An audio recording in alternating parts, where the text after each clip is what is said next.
ഉച്ചക്കത്തെ ഭക്ഷണമൊക്കെ കഴിച്ചതിന് ശേഷം ഒരു 4 മണിയായപ്പോൾ ഉപ്പ പറഞ്ഞ് നമുക്കൊന്ന് പുറത്തോട്ടൊക്കെ പോവാം, ഒന്ന് കറങ്ങിയിട്ടൊക്കെ വരാം, നീ നാളെ കണ്ണൂരേക്ക് പോകല്ലേന്ന് എന്നൊക്കെ പറഞ്ഞ് ഞാനും ഉപ്പയും കൂട്ടിയിട്ട് ഒരു ചായക്കടയിൽ വന്നതാണ്. നിലമ്പൂരെത്തണ്ട വളവിൽ എന്ന് പറഞ്ഞ സ്ഥലമാണ് കേട്ടോ. പുതിയ ചായക്കടയാണ്. ഉപ്പ ഒരോട്ടം വന്നിട്ടുണ്ട്, നല്ല ടേസ്റ്റുള്ള കടികളാണ് എന്നൊക്കെ പറഞ്ഞിട്ടാണ് അവിടെ കൊണ്ടുവന്നത്. ഞാനും ഉപ്പയും കൂട്ടിയിട്ട് നല്ല ടേസ്റ്റുള്ള പഴംപൊരിയും അതേപോലെ ഇറച്ചിപ്പത്തിരിയും കലത്തപ്പമൊക്കെ മേടിച്ച് കഴിച്ചു. നല്ല ടേസ്റ്റ് ഉണ്ട് കേട്ടോ.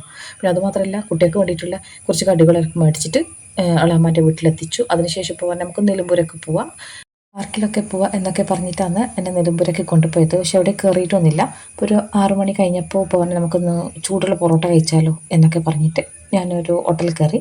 ഞാനും ഇപ്പം കൂടിയിട്ട് നല്ല ചൂടുള്ള പൊറോട്ട, നല്ല ടേസ്റ്റാണ് കേട്ടോ. നല്ല പൊരി പൊരി പോലത്തെ പൊറോട്ട. അതുമാത്രമല്ല ബീഫ് കറി നല്ല കുരുമുളകെല്ലാം ഇട്ട് വെച്ചിട്ട്, ബീഫ് കറിയല്ല ബീഫ് ഫ്രൈ ആണ്.